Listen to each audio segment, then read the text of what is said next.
Et coucou. Bon, pour répondre à ta question sur la taille des caroubiers, je vais te donner, comme toujours, hein, mon point de vue par rapport à mon expérience, qui est pas énorme, mais bon, encore sur le sujet, là, je commence à avoir un peu de bouteille. Je suis pas un vieux de la vieille qui fait ça depuis 40 ans, mais quand même, j'ai vu en 3 4 ans, là, j'ai commencé à voir. Euh, Comment? Tu vas avoir plusieurs soucis. D'abord, tu as l'herbe. Comme tu vois, là, ici, là, j'ai pas passé le rotophile. Parce que moi, je passe le rotophile. Hein, je mets pas pour l'instant de désherbant parce que le problème, c'est que c'est en pente. Et quand il pleut, tu as la terre qui s'en va. Puis tu pollues. Ouais, voilà, quoi. C'est pas trop mon truc.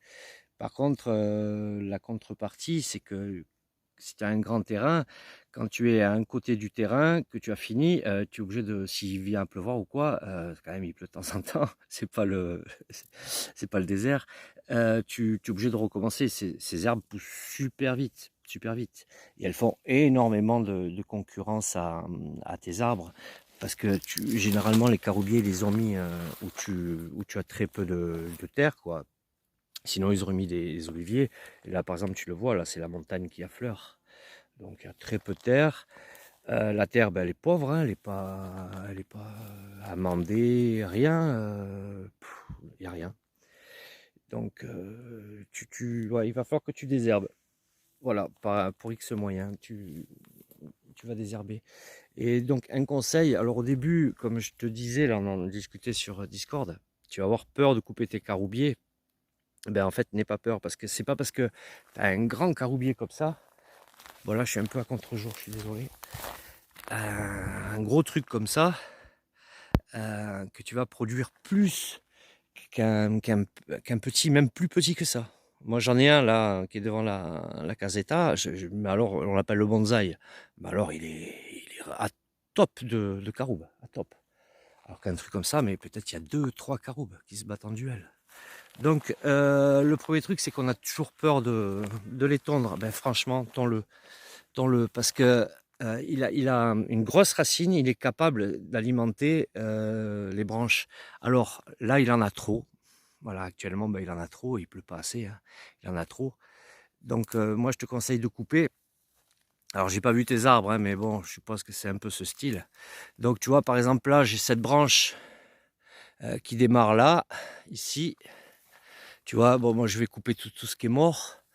À la rigueur, peut-être je vais garder juste celle-ci.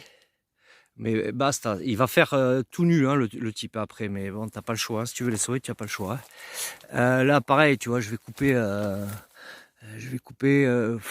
un maximum, bon, un truc comme ça, je vais le virer.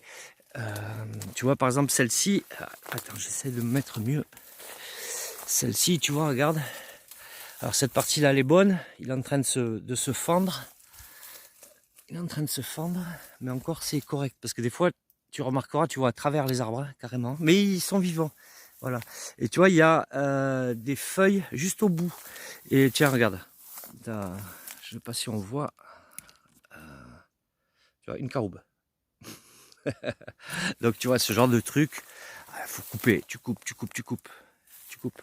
Et tu gardes que ce qui est propre. Et même dans la partie, ce qu'on appelle vert, où tu as encore des feuilles, par exemple, tu en enlèves 20-30%. Pour que lui, la racine, parce qu'en fait, ce qui compte, c'est la racine, hein, elle puisse alimenter ce qui reste. Voilà. Donc toujours pareil, essaye de garder ce qui est le plus près, aïe mon doigt, du cœur, que la sève ait moins de travail à faire. Bon, quant au Roger, moi franchement, je te conseille de les couper. Voilà, surtout si tu as des fleurs comme ça. Donc si tu es le seul sur ton secteur, mais je crois pas avoir des caroubiers, ben, laisse-en quelques-unes, tu laisses une branche ou quoi, mais après, vire. Parce que tout ça, c'est près des racines, donc il alimente ça en premier et il te fait mourir le reste, quoi. Donc coupe les rejets, tu les coupes. Sauf si tu tombes sur un arbre où carrément, ben, à la fin, il te reste rien, hein. Donc tu te gardes, pardon, le doigt. Tu te gardes un ou deux rejets, mais pas des comme ça. Ceux-là, ils sont déjà trop vieux. Des petits, comme ça, tu vois. Et ben, tu fais une greffe, en fait. Tu fais une greffe. Bon, en greffe, moi, je suis pas un spécialiste, j'en ai fait une seule, hein. avec un copain, un paysan ici pour apprendre. Mais bon, je vais m'y mettre. Parce que l'autre partie, là-bas où on a la caseta, les caroubiers, je les ai taillés au minimum. Mais parce que je voulais, ben voilà, ça protège du soleil, de la vue, autre. Mais ici, je m'en fous un peu, quoi. Voilà. Et tu vois, tout ça, pareil, n'aie pas peur.